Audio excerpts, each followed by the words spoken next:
The afternoon sun beat down on Colonel James Richardson as he cruised along the suburban streets. His window cracked just enough to let in a gentle breeze. After 14 straight days of intensive field training exercises, he was finally heading home. The weight of responsibility that came with commanding over 800 soldiers seemed to lift a little as he thought about the weekend ahead. His daughter had a basketball game tomorrow, and he had promised to be there, no matter what. Richardson adjusted the volume on the radio, humming along to an old soul tune that reminded him of Sunday mornings with his grandfather. 20 years in the military had taken him across the world, but there was nothing like the simple joy of driving home on a Friday afternoon, the promise of family time ahead. He checked his watch, 6:15 p.m. If traffic held up, he'd make it just in time for dinner. His wife had texted that she was making his favorite, slow-cooked barbecue ribs with her secret sauce recipe. The thought made his stomach growl. Base cafeteria food couldn't compare to home cooking. The neighborhood streets were quiet as Richardson turned into Oakwood Heights, a middle-class suburb where most residents were already home for the weekend. He'd moved his family here 3 years ago, attracted by the good schools and peaceful atmosphere. Most of his neighbors were friendly, though he couldn't help noticing the occasional wary glance when he first moved in. Being one of the few black families in the area came with its challenges, but Richardson had faced tougher ones throughout his military career. As he slowed down at a stop sign, he noticed a police cruiser parked on the corner. Nothing unusual. There, local police often patrolled the area. Richardson gave a respectful nod to the officers inside as he always did, acknowledging the difficult job they had. He continued driving, mentally listing the things he needed to do over the weekend. Fix the leaky faucet in the bathroom, help his son with his science project, maybe catch up on sleep. The flash of blue and red lights in his rearview mirror came as a surprise. Richardson checked his speedometer. He was going exactly the speed limit. Maybe one of his taillights was out. He signaled and pulled over to the curb, reaching for his wallet in his back pocket. Years of routine traffic stops had taught him the drill. He rolled down his window and placed both hands on the steering wheel where they could be seen. The police cruiser door opened, and an officer stepped out, hand resting on his holstered weapon. Through his rearview mirror, Richardson noticed a second officer emerging from the passenger side, already with his hand on his gun. The first officer approached, staying slightly behind the driver's side door. "License and registration," he demanded, without preamble, his voice carrying an edge that made Richardson take notice. "Good evening, officer," Richardson responded politely. "May I ask what I'm being pulled over for?" "You rolled through that stop sign back there," the officer said, though Richardson knew with absolute certainty that he had come to a complete stop. "I'm going to reach for my wallet now," Richardson said clearly, moving his right hand slowly toward his back pocket. The movement caused the officer to step back and partially draw his weapon.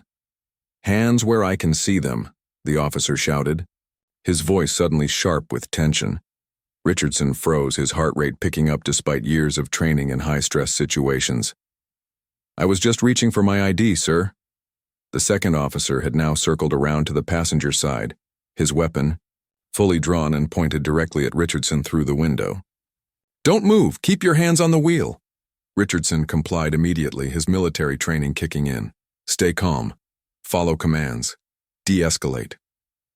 "My wallet is in my back pocket, officers. I'm just trying to provide the ID you asked for." The first officer's radio crackled. He spoke into it quickly, his eyes never leaving Richardson. "Unit 45 requesting backup on Maple Street. Potential 1032. Richardson recognized the code from his joint training exercises with local law enforcement. Suspected armed subject. His confusion deepened. He was wearing a simple polo shirt and khakis. Nothing that would suggest he was armed or dangerous. "Step out of the vehicle," the first officer ordered, now fully drawing his weapon. "Officer, I don't understand what's happening here," Richardson said, keeping his voice steady despite his growing concern. "I'm happy to comply, but—" "I said get out of the car. Now." The officer's voice had risen to a shout. "Do it slowly, hands where we can see them." Richardson carefully opened the door with his left hand, keeping his right hand visible on the wheel until the last possible moment. As he stepped out, the evening air felt suddenly cool against his face. Hands on. "Your head! Turn around and face the vehicle," the second officer commanded, circling back around, his weapon still raised. Richardson complied, placing his hands on his head and turning to face his car. "Officers, I'm Lieutenant Colonel James Richardson, U.S. Army. My ID is in my wallet. And I have military identification as well." "Yeah, right," the first officer scoffed. "And I'm the Secretary of Defense. Spread your legs." Richardson felt the officer kick his feet further apart, followed by rough hands patting him down. The indignity of the situation was starting to sink in, but years of military discipline kept his emotions in check. "He's clean," the first officer said to his partner, before addressing Richardson again. "Where are you coming from?" "I'm coming from Fort Belvoir," Richardson replied evenly. "I'm returning home after 2 weeks of field training exercises. My military ID is in my wallet, along with my driver's license." The second officer snorted. "Right. And what exactly do you do in the military?" The way he emphasized the word made it clear he didn't believe Richardson's claim. "I command the 3rd Battalion, 15th Infantry Regiment," Richardson answered, still facing his car, hands on his head. "Sure you do, buddy," the first officer said dismissively. "Stay right there. Don't move." From the corner of his eye, Richardson could see neighbors starting to emerge from their homes, curious about the commotion. Mrs. Chen from across the street was standing on her porch, phone in hand. A couple of teenagers had stopped their bikes at the corner, watching intently. "My registration and insurance are in the glove compartment," Richardson offered, trying to keep the interaction professional. Without warning, the first officer grabbed Richardson's wrist and twisted it behind his back, pushing him roughly against the car. The cold metal of handcuffs bit into his skin as the officer secured them tightly.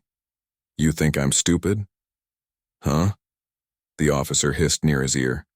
"You people always have some story." The phrase "you people" hung in the air, its implication unmistakable. Richardson took a deep breath, fighting to maintain his composure. In that moment, his rank and accomplishments meant nothing. He was just another black man being treated like a criminal for no apparent reason. "Officer, there seems to be a misunderstanding," Richardson said calmly. "I've done nothing wrong. If you check my ID, you'll see that I'm telling you the truth." The second officer was now searching through Richardson's car without permission, rifling through the glove compartment and center console.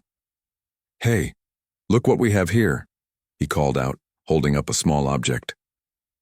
Richardson tried to see what the officer had found, but couldn't turn enough with the handcuffs on. Whatever it was, he knew it wasn't illegal. He didn't even have so much as an aspirin in his car. "It's just a challenge coin," the second officer said, sounding disappointed as he examined the military memento more closely. "Got a bunch of military stuff in here." "As I was trying to tell you," Richardson said, his patience beginning to wear thin despite his best efforts. "I am an active-duty Army officer. My ID will confirm that." More police cars were arriving now, their sirens adding to the spectacle. Richardson closed his eyes briefly, thinking about how his neighbors would see this. Him in handcuffs, surrounded by police cars, being treated like a dangerous criminal. He'd worked hard to build respect in this community, and now this. One of the newly arrived officers, older than the others and wearing sergeant's stripes, approached the scene. "What do we have here?" he asked, surveying the situation with practiced eyes. "Suspicious vehicle, possible false impersonation," the first officer reported. "Subject claims to be military." The sergeant looked at Richardson more carefully, his eyes narrowing slightly. "Sir, what did you say your name was?" "Lieutenant Colonel James Richardson, U.S. Army, currently stationed at Fort Belvoir," Richardson replied, standing as straight as he could despite the handcuffs. The sergeant's expression changed subtly. "Richardson? From the joint counter-terrorism exercise last month?" "That's correct, Sergeant," Richardson confirmed, relief washing over him at being recognized. "I led the military contingent." The sergeant turned to the other officers. "Uncuff him, now." "But Sarge," the first officer began to protest. "I said, "Now, Officer Walters," the sergeant cut him off sharply. "This is Lieutenant Colonel Richardson. He's not only legitimate, he's the commanding officer of one of the most decorated battalions in the Army." The handcuffs were removed, and Richardson rubbed his wrists, the skin reddened from the tight metal. The growing crowd of onlookers was watching intently, several with phones raised, recording everything. "My apologies, Colonel," the sergeant said, genuine regret in his voice. "There's been a series of car thefts in the area and my officers were on high alert." Richardson nodded, maintaining his dignity despite the humiliation he'd just endured. "I understand the need for vigilance, Sergeant, but this went well beyond reasonable caution." The sergeant looked uncomfortable, glancing at the officers who had initiated the stop. "We'll address this internally, sir. You're free to go, of course." Richardson retrieved his wallet from his pocket, finally able to show the ID he'd been trying to present from the beginning. As he did, he noticed Mrs. Chen still watching from her porch, concern etched on her face. The teenagers at the corner were still recording with their phones. What had started as a simple drive home had become something else entirely, another reminder that no matter his rank or achievements, to some, he would always be seen as a threat first and a person second. As Richardson straightened his shirt and prepared to continue his journey home, he knew this incident wouldn't end here. The damage had been done, but perhaps some good might yet come of it. The weekend with his family would have to wait just a bit longer. The crowd of onlookers had grown larger now. Richardson could feel their eyes on him, some curious, others concerned. A few neighbors he recognized stood at the edges of their lawns, uncertain whether to approach or keep their distance. The blue and red lights from the police cars painted everything in alternating colors, creating an unofficial stage for the drama unfolding on their quiet suburban street. "May I retrieve my personal items from the car?" Richardson asked the sergeant, his voice steady despite the adrenaline still coursing through his system. The sergeant nodded quickly. "Of course, sir. Officer Walters, step back and give the colonel some space." Officer Walters, the one who had handcuffed Richardson, reluctantly moved aside, his face a mask of defiance rather than regret.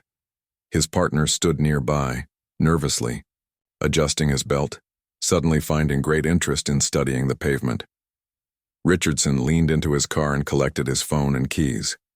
As he straightened up, he noticed a text message from his wife. "Dinner's almost ready. Everything okay?" He checked his watch. What should have been a 15-minute drive home had already stretched to nearly 45 minutes. The ribs would be getting cold. His jaw tightened at the thought of explaining to his family why he was late, why his wrists were red from handcuffs, why this had happened at all. "Is there anything else you need from me, Sergeant?" Richardson asked, turning back to the police officer in charge. He kept his tone professional, though inside a storm was brewing. The sergeant cleared his throat. "No, sir. You're free to go. Again, my sincere apologies for the misunderstanding." "Misunderstanding." Richardson repeated the word, letting it hang in the air between them. "Is that what we're calling this?" A flicker of discomfort crossed the sergeant's face.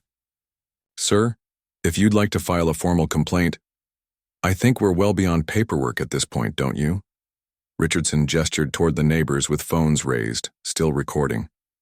"This isn't going to disappear with a form and an apology." The sergeant lowered his voice. "Colonel, I understand you're upset. You have every right to be. But perhaps we could discuss this somewhere more private." Richardson considered the suggestion. Part of him, the military officer accustomed to handling sensitive matters behind closed doors, agreed with the sergeant's approach. But another part, the black man who had just been humiliated in front of his own neighbors, knew that privacy often meant swept under the rug. "I think enough has happened in private already," Richardson replied, his voice carrying just enough for those nearby to hear. "Your officers didn't just make a mistake, Sergeant. They made assumptions based on how I look, not what I did." "Officer, Walter stepped forward, his face flushed. "That's not fair. We were responding to—" "Walters!" The sergeant cut him off sharply. "Stand down." But Richardson turned to face the young officer directly. "No, let's hear it. I'm curious what you were responding to. A black man driving his own car in his own neighborhood? Was that the emergency?" Walter's partner shuffled uncomfortably. Sir, there was a report of a suspicious vehicle matching your description. My description? Richardson raised an eyebrow. You mean a 2022 Toyota Camry? One of the most common cars in America? Or did the description include something else? Neither officer answered, but their silence spoke volumes. The sergeant stepped between them. Colonel, I assure you this will be addressed internally. Officer Walters and Officer Patel will face appropriate disciplinary action. Richardson looked past the sergeant to where Mrs. Chen still stood on her porch. Next to her now was Mr. Chen, his arm around his wife's shoulders. Their teenage son stood slightly behind them, his phone still raised, recording. The boy had mowed Richardson's lawn last summer when Richardson was deployed for training. Now he was documenting Richardson's humiliation.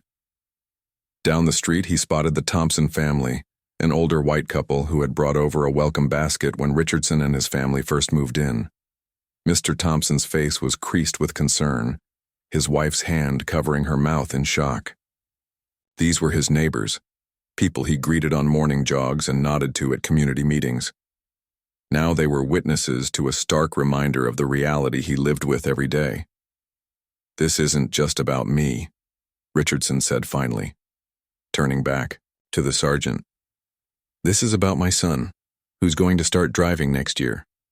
It's about every person who looks like me who drives through this neighborhood. Your officers didn't see Lieutenant Colonel Richardson today. They just saw a black man they decided didn't belong. The sergeant had the decency to look ashamed. Colonel, I can't undo what happened here, but I promise you it will be addressed. Richardson nodded slowly. I'll be following up on that promise. Sergeant? He paused, then added, and I'll be expecting a conversation with your chief. One of the additional officers who had arrived on scene stepped forward then, removing his hat. Colonel Richardson? I thought that was you. Staff Sergeant Wilson, sir. I was at Fort Dix 2 years ago when you gave that leadership seminar. Richardson studied the man's face, recognition dawning. I remember. You asked some good questions about crisis management. Officer Wilson straightened almost imperceptibly, the habit of military bearing kicking in. Yes, sir. That training changed how I approach my job every day.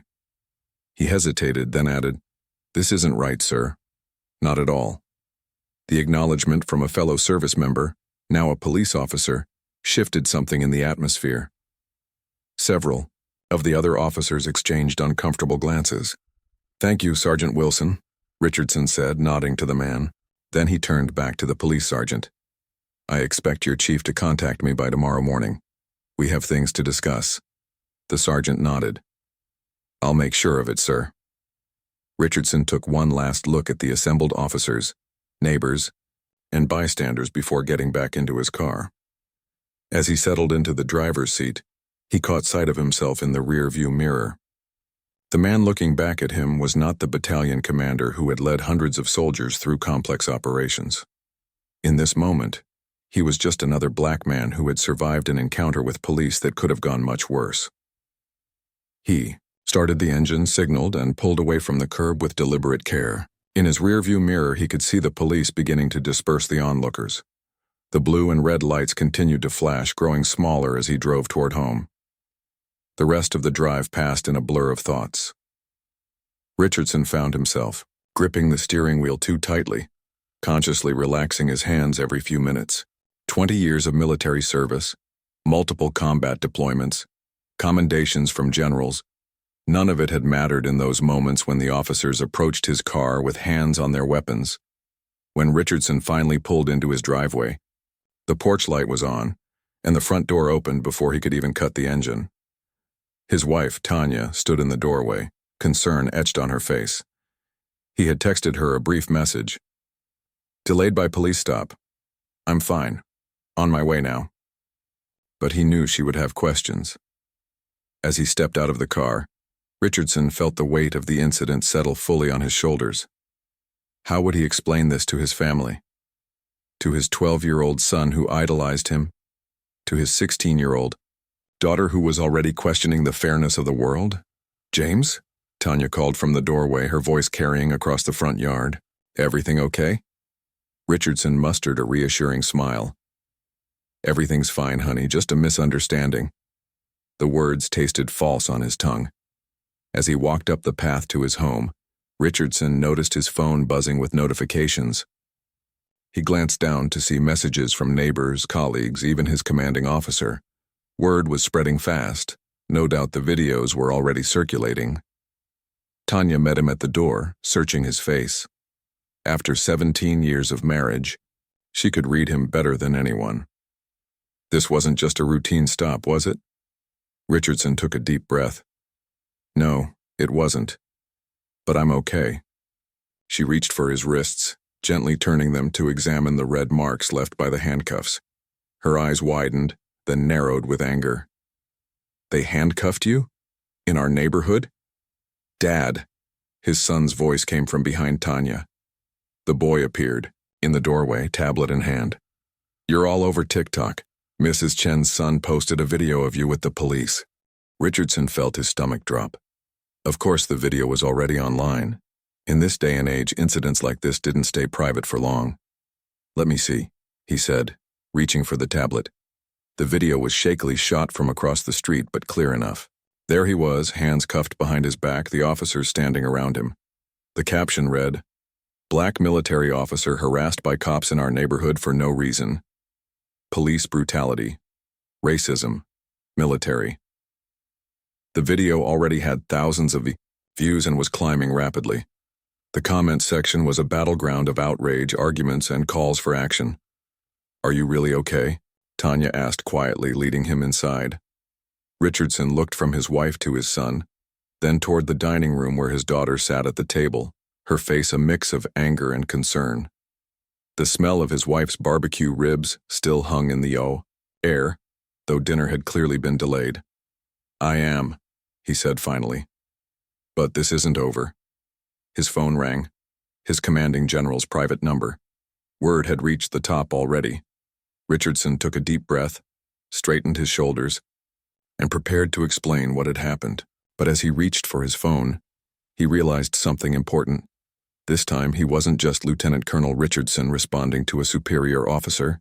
This time, he was James Richardson, a black man standing in his own home, surrounded by his family, deciding how to fight an injustice that was all too familiar.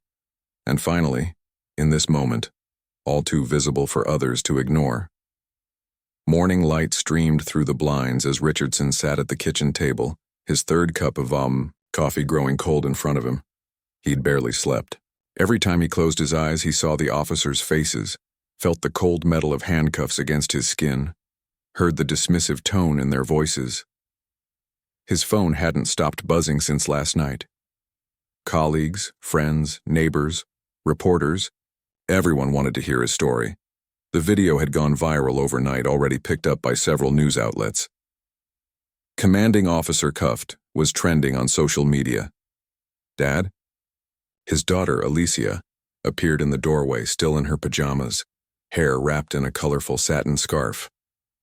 At 16, she was already developing a strong sense of justice and had been the most outspoken of the family last night, insisting that her father shouldn't let this incident be swept under the rug.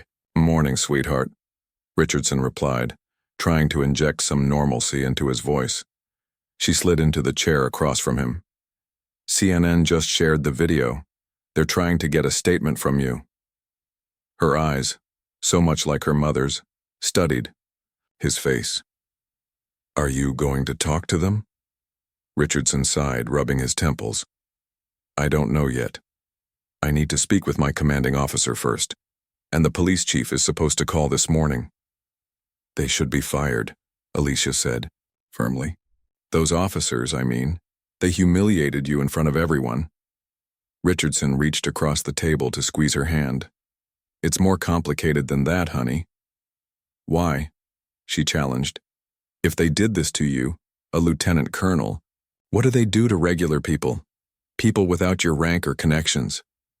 The question hung in the air, one Richardson had asked himself repeatedly throughout the sleepless night. Before he could formulate an answer, his phone rang. The caller, ID showed it was General Winters, his direct superior and the base commander. "I need to take this," he said, standing up. Alicia nodded, but her eyes remained fixed on him, waiting for answers he wasn't sure he had. Richardson walked onto the back porch for privacy. "Good morning, sir." "Richardson?" The general's voice was gruff but concerned. "I've seen the video. Are you all right?" "Yes, sir, just some bruised pride. Pride heals, but this situation needs addressing." General Winters had always been direct, one of the qualities Richardson respected most about him. "The Pentagon is aware, so is the governor's office. This is blowing up fast." Richardson leaned against the porch railing. In his backyard, morning, W still clung to the grass where his son had been practicing soccer moves just yesterday afternoon. How quickly life could shift. "I understand, sir." "What do you need from me?" the general asked. "Whatever it is, you've got it." The offer surprised Richardson. He had expected cautions about making statements, reminders about representing the military, perhaps even subtle pressure to let things die down. Instead, he was being offered support. "Thank you, sir. Right now I'm waiting to hear from the police, Chief. I'd like to handle this at the local level first, if possible." "Understood. But Richardson, don't let them minimize this. What happened to you matters. Not just for you, but for the bigger picture." After ending the call, Richardson found Tanya in the kitchen, making breakfast for their son. She'd taken the day off from her job as a hospital administrator, sensing the family would need to stick close today. "The general?" she asked, flipping a pancake. Richardson nodded. "He's being supportive." "Good." She slid a plate toward their son, who was unusually quiet this morning, his eyes darting between his parents. At 12, David was old enough to understand what had happened, but young enough to still be processing the implications. "Dad?" David finally spoke. "Tommy from next door texted me. He wants to know if you're going to sue the police." Richardson exchanged a glance with Tanya. This was the reality of raising children in the social media age. Their friends had instant access to family business through their phones. "I don't know yet, buddy," Richardson answered honestly. "First, I want to talk with the police department about making sure this doesn't happen to anyone else." The doorbell rang, interrupting their conversation. Through the front windows, Richardson could see a news van parked at the curb. Tanya peeked through the blinds and sighed. "Channel 7. There's a reporter and a cameraman." Richardson's phone rang again, this time an unknown number. He answered cautiously. "Colonel Richardson? This is Chief Howard Reynolds, Oakwood Police Department." "Chief Reynolds," Richardson acknowledged, moving to his home office for privacy. "I've been expecting your call." "I've reviewed the incident from yesterday," the chief began, his tone carefully measured. "I want to personally apologize for the treatment you received from my officers. It was unacceptable and does not reflect the standards of our department." Richardson sat at his desk, noting the formal, prepared quality of the chief's words.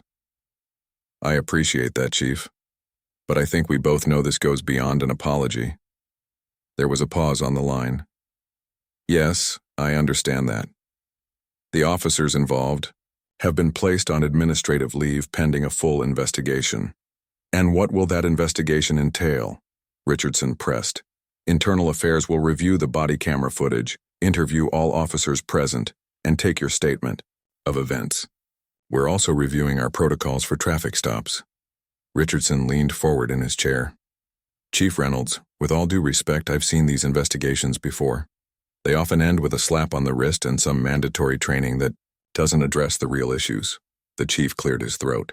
"Colonel, I assure you, if I may," Richardson interrupted, surprising himself with his directness. "I'd like to propose something different." "I'm listening." "I don't want those officers fired," Richardson said, the words crystallizing a thought that had been forming since last night. "I want them educated. I want meaningful change, not just punitive action." "What exactly are you suggesting?" The caution in the chief's voice was evident. A comprehensive program. Cultural sensitivity training, yes, but also community engagement. Initiatives, transparent accountability measures, and real consequences for violations. Richardson paused. "And I'd like to help design it."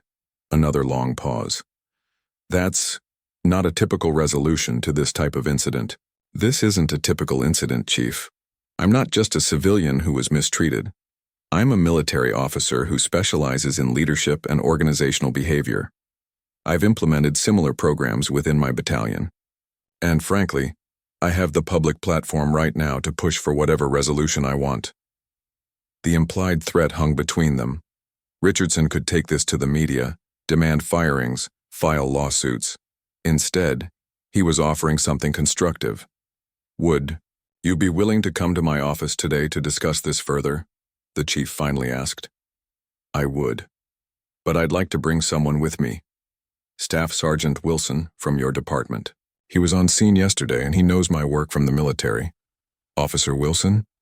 Surprise colored the chief's voice. I wasn't aware you two were acquainted. We're not, really. But he recognized the problem yesterday, and I think he could be valuable in bridging our two worlds. After setting a time to meet, Richardson ended the call and returned to the kitchen. The news van was still outside, now joined by another. His phone showed missed calls from 3 different reporters. What did the chief say? Tanya asked, concern etched on her face. He apologized.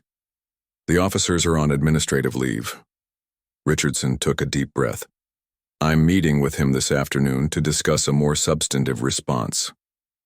Are you sure that's what you want? Tanya asked quietly. You have every right to demand more. Richardson looked at his family. His wife's worried eyes, his daughter's righteous anger, his son's confusion. Then he glanced toward the window, where reporters waited for a statement, where neighbors were probably watching, where the world was paying attention, at least for now.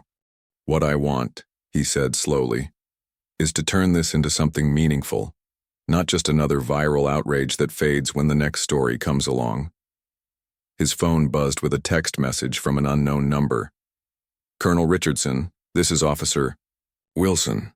Heard you might be meeting with the chief today. Would like to help if possible.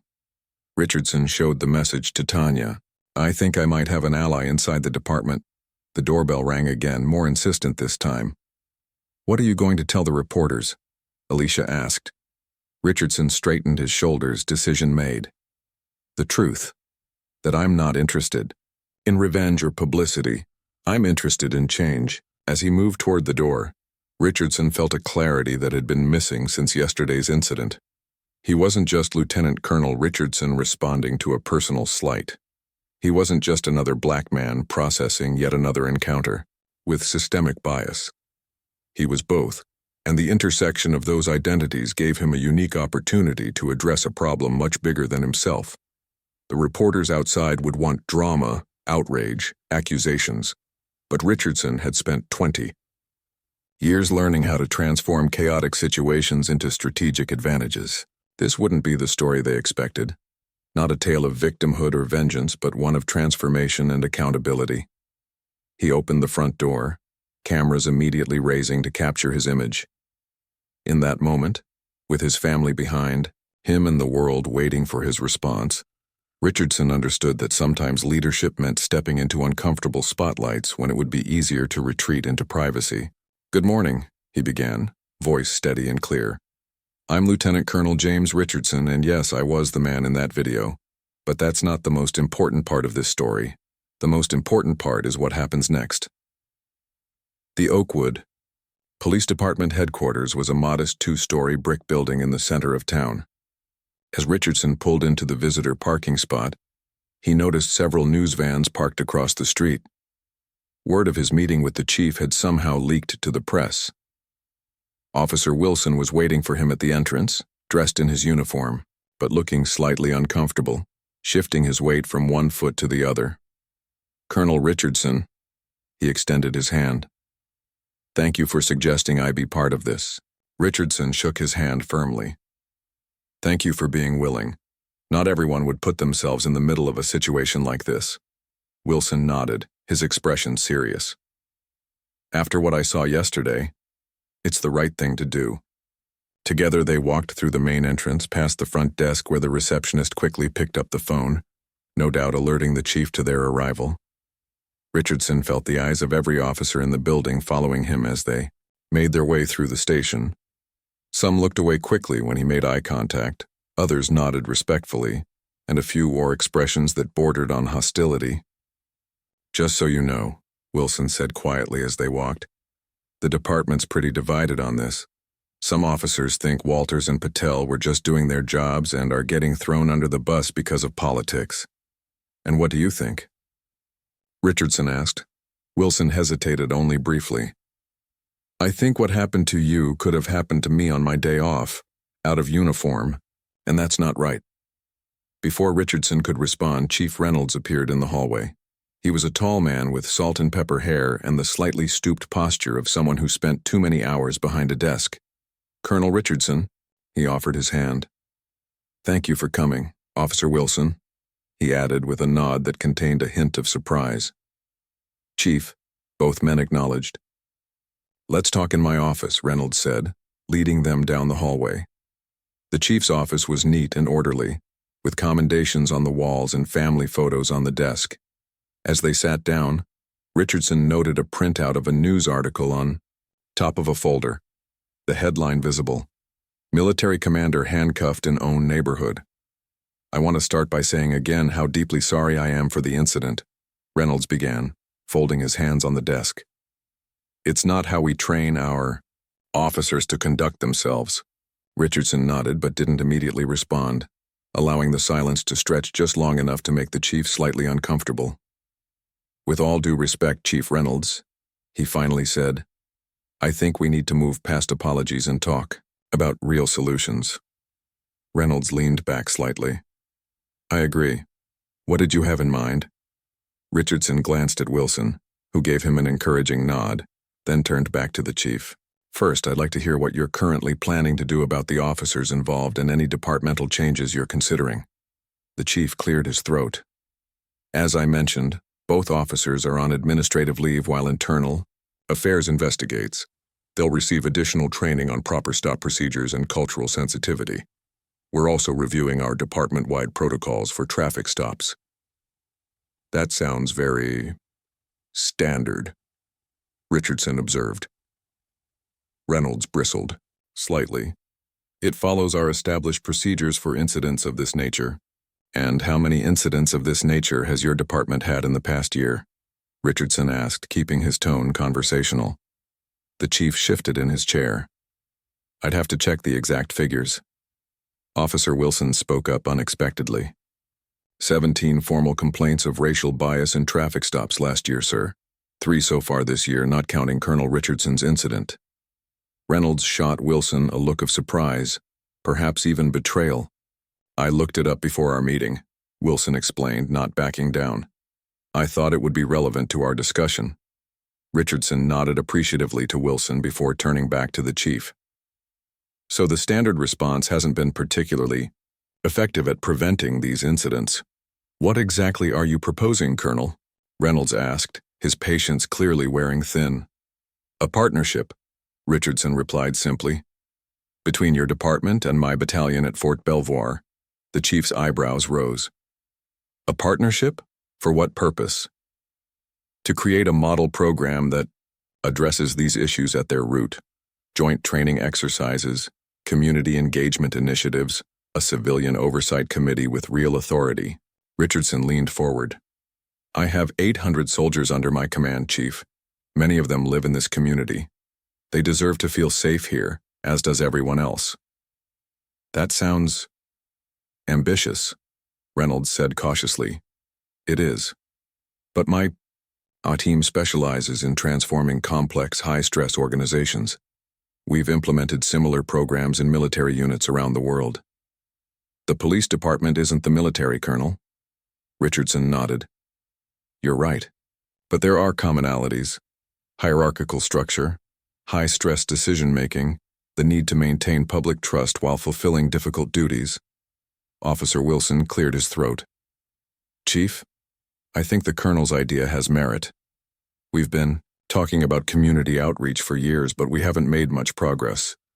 Reynolds glanced between the two men, clearly weighing his options. The political pressure from the viral video, the potential lawsuit, the community outrage, all were significant factors. But Richardson could see the chief was also genuinely concerned about his department's reputation and effectiveness. What About Officers Walters and Patel? Reynolds asked. The public is demanding they be fired. I don't want them fired, Richardson said, surprising the chief. I want them to be part of the solution. They should be the first participants in the program, working directly with community members affected by racial profiling. You want to reward them? Reynolds asked incredulously. No, Richardson said firmly. I want to transform them. Firing them just sends the problem elsewhere. They'll get jobs at another department carrying the same biases. I want them to understand why what they did was wrong. Truly understand it, not just sit through another training video. The chief leaned back in his chair, considering. And if they refuse to participate? Then termination would be appropriate, Richardson acknowledged. But they should have the choice. Reynolds tapped his fingers on the desk, thinking. The mayor will need to approve something like this, and the police union will have concerns. I'm meeting with the mayor tomorrow, Richardson revealed. And as for the union, Officer Wilson, do you think other officers would support this approach? Wilson considered carefully before answering. Not all of them, but many would, especially if it meant improving our relationship with the community. We feel the tension every day on patrol. Reynolds sighed, then reached for a pad of paper. All right, Colonel, let's hear the details of this partnership. I'm not making any promises, but I'm willing to listen. For the next hour, the three men outlined the framework for what Richardson was already thinking of as the Community Trust Initiative. They discussed training modules, community forums, accountability measures, and integration with existing police procedures. Officer Wilson proved invaluable, pointing out potential pitfalls and suggesting modifications that would be more palatable to the rank-and-file officers. As they wrapped up, Richardson's phone buzzed with a text from Tanya. You're trending nationwide now. CNN wants an interview. The chief noticed his expression change. More media attention? Richardson nodded. They're not going away anytime soon, which means we have an opportunity to shape the narrative. Reynolds looked thoughtful. What are you planning to tell them? That depends on what I can honestly say about our meeting today, Chief. The implication was clear. Richardson's public statements could either help or hurt the department. Reynolds stood and extended his hand. Tell them we're working together on a comprehensive response that will make our community safer for everyone. And Colonel, thank you for taking this approach. Many in your position would be calling for heads to roll. Retribution is easy, Richardson replied, shaking the chief's hand. Real change is harder, but it's the only thing that will truly make a difference. As they left the building, cameras immediately turned in their direction, reporters rushing forward with microphones extended. Officer Wilson looked uncomfortable with the attention, but stayed by Richardson's side. Colonel Richardson, can you tell us what happened in your meeting? Are you filing a lawsuit against the department? Have the officers been fired? Richardson held up a hand, and the reporters quieted, sensing a statement was coming. He glanced at Wilson, who gave him a subtle nod of support. Today, Chief Reynolds and I had a productive discussion about transforming this unfortunate incident into an opportunity for positive change, Richardson began, his voice clear and measured. While I can't share all the details yet, I can tell you that we're developing a collaborative program between the police department and military personnel that we believe will address some of the underlying issues that led to my experience. What about the officers who handcuffed you? A reporter called out. Richardson paused, considering his words carefully. This isn't about punishing individuals. It's about changing systems. Those officers made serious mistakes, but they're also products of a system that needs improvement. I believe they can be part of the solution. As the questions continued, Richardson noticed a small group gathering across the street, ordinary citizens watching the impromptu press conference. Among them was Mrs. Chen and her son, the teenager who had recorded the original video. The boy raised his hand in a small wave, which Richardson acknowledged with a nod. The weight of responsibility settled more firmly on Richardson's shoulders. This wasn't just about him anymore. It was about his family, his neighbors, his soldiers, and countless others who had experienced similar treatment without the platform or power to demand change. As he answered the final questions and prepared to leave, Officer Wilson stepped forward unexpectedly. "If I could just add something," he said, his voice slightly shaky but determined. "What happened to Colonel Richardson was wrong. As a police officer and a veteran, I believe we can do better, and many of my fellow officers feel the same way." The Andisa cameras swiveled to capture Wilson's unplanned statement, and Richardson felt a spark of hope. Perhaps real change was possible after all. 6 months had passed since that Friday evening when Richardson was handcuffed outside his own car. The morning air was crisp as he stood at the podium in the Oakwood Police Department's newly renovated training center, looking out at the faces of 30 police cadets in their neatly pressed uniforms. Behind them sat a mix of current officers, community representatives, and several of Richardson's own military personnel. Today marks the completion of the first Community Trust Initiative training program, Richardson began, his voice carrying easily through the room. "When we started this journey 6 months ago, many people were skeptical. Some wanted quick punishment. Others wanted to pretend the problem didn't exist at all." He paused, making eye contact with familiar faces in the audience. Chief Reynolds sat in the front row, nodding slightly. Next to him was Mayor Thomas, who had initially approached the program with political caution, but had become one of its strongest advocates once she saw the positive community response. "What happened to me that day could have ended differently," Richardson continued. "It could have been just another viral video, another round of outrage, another set of promises that faded as soon as the cameras left. Instead, we chose a harder path, the path of real, lasting change." From his position at the side of the stage, Officer Wilson, now Sergeant Wilson, recently promoted to lead the Community Engagement Unit, gave Richardson an encouraging smile. Their unlikely alliance had been the backbone of the program's implementation, bridging the gap between military methodology and police department realities. "This program isn't just about cultural sensitivity training, though that's an important component," Richardson explained. "It's about transforming how officers approach their duties, how they perceive the communities they serve, and how those communities perceive them in return." In the back of the room, Richardson spotted his wife, Tanya, sitting with their children. Alicia had become something of an activist in her high school, starting a youth advisory council that provided input to the program. David had overcome his initial fear of police officers and had even joined a youth police academy program that paired kids with officer mentors. "The real test of any program isn't what happens in a classroom," Richardson said, turning a page, in his notes. "It's what happens on the streets in those critical moments when decisions must be made quickly, when biases can surface, when trust is either built or broken." He gestured toward 2 officers sitting in the second row. "Officers Walters and Patel had a choice to make after our encounter. They could have resigned, found jobs elsewhere, carried their same perspectives to a new department. Instead, they chose the harder path." The 2 officers sat straighter in their seats, their expressions a complex mix of discomfort and pride. Their journey through the program hadn't been easy. There had been resistance, defensiveness, even anger. But there had also been growth, painful self-examination, and ultimately transformation. "Officer Walters," Richardson said, "would you mind joining me up here?" A murmur of surprise rippled through the audience. This wasn't part of the planned ceremony. Walters hesitated, then stood and made his way to the podium. He looked different than he had 6 months ago.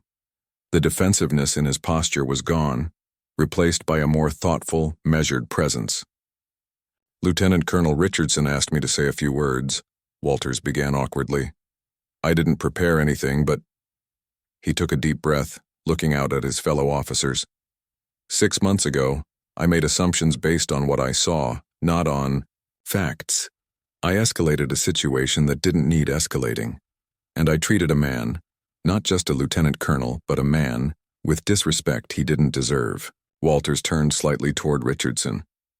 "I was wrong, and I'm grateful I got the chance to learn from it instead of just being punished for it."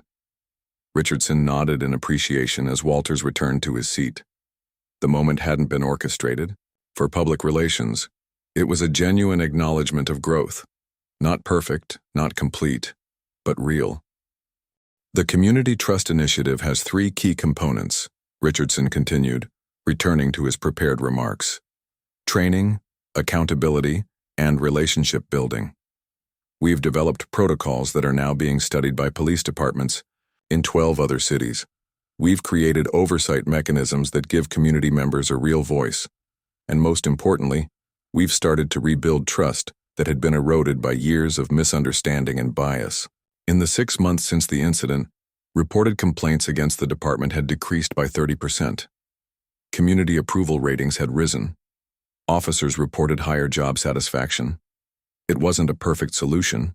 No single program could undo decades of systemic issues, but it was progress. Today's graduation ceremony isn't an endpoint, Richardson emphasized. It's just the beginning. These 30 cadets will go into their communities with new perspectives and tools. The officers who've completed the additional training will continue to refine their approaches. The community representatives will continue to hold us all accountable. As Richardson concluded his formal remarks, the ceremony transitioned to the presentation of certificates. He stepped back, watching as Chief Reynolds took over, calling each cadet by name. The pride on their faces reminded him of his own soldiers completing difficult training, that mix of accomplishment and responsibility. Mayor Thomas leaned over during a break in the proceedings. "The governor called again," she said quietly. "She wants to implement this statewide." Richardson nodded. The program's success had drawn attention from increasingly higher levels. Last month, a congressional committee had reached out about potential federal applications. What had started as a response to personal humiliation was evolving into something with far broader impact. After the ceremony, as people mingled over refreshments, Mrs. Chen approached with her son. "Colonel Richardson," she said warmly, "we just wanted to say how proud we are to be your neighbors." Her son, now a freshman in college studying criminal justice, added, "Your program is actually part of my curriculum now. Professor Williams uses it as a case study in community policing." Before Richardson could respond, he felt a tap on his shoulder. He turned to find Officers Walters and Patel standing behind him. "We wanted to thank you," Patel said quietly. "Most people in your position would have wanted us fired or worse." "I didn't want vengeance," Richardson replied honestly. "I wanted change." Walters nodded. "Well, you got it. At least from us." He hesitated, then added, "My brother-in-law is military. After all this, I finally understand some of what he's tried to tell me over the years about leadership and respect." As the officers moved away, Richardson found himself momentarily alone, taking in the scene around him. Chief Reynolds was chatting with some of Richardson's military personnel about extending the joint training exercises. Sergeant Wilson was introducing community members to the new cadets. His daughter was deep in conversation with the mayor about the Youth Council's next project. Tanya appeared at his side, slipping her arm through his. "Penny for your thoughts, Colonel?" Richardson smiled. "Just thinking about how differently this could have gone." She squeezed his arm. "You turned something ugly into something powerful." "We all did," he corrected her. "It took everyone's commitment." David bounded up, excitement on his face. "Dad, Sergeant Wilson says I can ride along in a patrol car next week for my school project. Can I?" The request would have been unimaginable 6 months ago. Now, Richardson found himself nodding without hesitation. "If your homework's done, sure." As David ran off to tell his friends, Tanya leaned her head against Richardson's shoulder. Who would have thought that night would lead to all this? Richardson watched as Officer Walters knelt down to let a small child try on his hat, the child's mother looking on with cautious but growing trust. Nearby, one of the community representatives was showing a group of officers photos on her phone, all of them laughing together at whatever they saw.